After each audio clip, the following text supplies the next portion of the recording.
പ്രിയമുള്ളവരെ, മൊകേരി നന്മയിൽ വീട്ടിൽ സൈനുലാബ്ദീൻ ഏറെ ശ്രദ്ധേയനാവുന്നത് GCC രാജ്യങ്ങളിലെ വ്യവസായ പ്രമുഖൻ, പ്രത്യേകിച്ച് ഖത്തറിലെ safari group of companies MD എന്ന നിലയിൽ മാത്രമല്ല, സാമൂഹിക സാംസ്കാരിക രാഷ്ട്രീയ ജീവകാരുണ്യ രംഗങ്ങളിലെ അദ്ദേഹത്തിന്റെ ശ്രദ്ധേയ ഇടപെടൽ കൊണ്ടുകൂടിയാണത്. കഠിനാധ്വാനവും സ്വപരിശ്രമവും ദൈവാനുഗ്രഹവും കൊണ്ട് തനിക്കുണ്ടായ സാമ്പത്തികാഭ്യുന്നതി തൻ്റേത് മാത്രമല്ലെന്ന് അദ്ദേഹം ഉറച്ചു വിശ്വസിക്കുന്നു. സഹജീവികൾക്കും നാട്ടിനും അതിനവകാശമുണ്ടെന്ന് എണ്ണമറ്റ നന്മകളിലൂടെ അദ്ദേഹം ഉദാഹരിക്കുന്നുണ്ട്.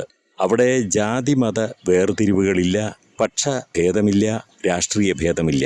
സാമൂഹ്യ സേവനങ്ങൾ, ജീവകാരുണ്യ പ്രവർത്തനങ്ങൾ നാഥന്റെ പാതയിലെ നന്മയാണെന്ന് കരുതുന്ന വ്യക്തിക്ക് ഏറെ സ്നേഹസൗഹൃദ ബന്ധമുണ്ടാകുന്നത് സ്വാഭാവികം. സൈനുലാബ്ദീൻ എന്ന വ്യക്തിയെ ജീവിതത്തിന്റെ വ്യത്യസ്ത മേഖലകളിലെ അദ്ദേഹത്തിന്റെ സുഹൃത്തുക്കൾ, സംഘടനകൾ വിലയിരുത്തുകയാണ് സൈനുലാബീദ് എന്ന സൗഹൃദ നിലാവുളി ഗ്രന്ഥത്തിലൂടെ.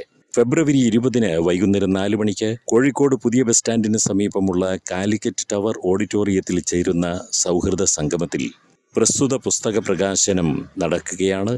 മുൻ മന്ത്രി ശ്രീമാൻ PK കുഞ്ഞാലിക്കുട്ടി MLA അധ്യക്ഷതയിൽ കേരള നിയമസഭാ സ്പീക്കർ അഡ്വക്കേറ്റ് AN ഷംസീർ ചടങ്ങ് ഉദ്ഘാടനം ചെയ്യും. ബഹുമാനപ്പെട്ട പാണക്കാട് സയ്യിദ് സാദിഖ് അലി ശിഹാബ് തങ്ങൾ പുസ്തക പ്രകാശനം നിർവഹിക്കും. മുൻ ആഭ്യന്തര വകുപ്പ് മന്ത്രി ശ്രീമാൻ രമേശ് ചെന്നിത്തല ഗ്രന്ഥമേറ്റുവാങ്ങും.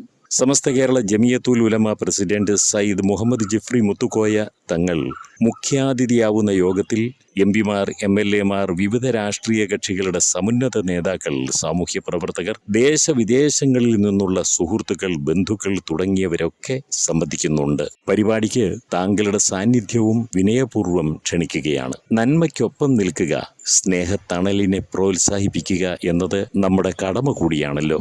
ഫെബ്രുവരി 20 വൈകുന്നേരം 4 മണിക്ക് കാലിക്കറ്റ് ടവറിൽ നടക്കുന്ന പുസ്തക പ്രകാശനം, സ്നേഹ സൗഹൃദ സംഗമം, അതിൽ താങ്കളും ഉണ്ടാകണം തീർച്ചയായും.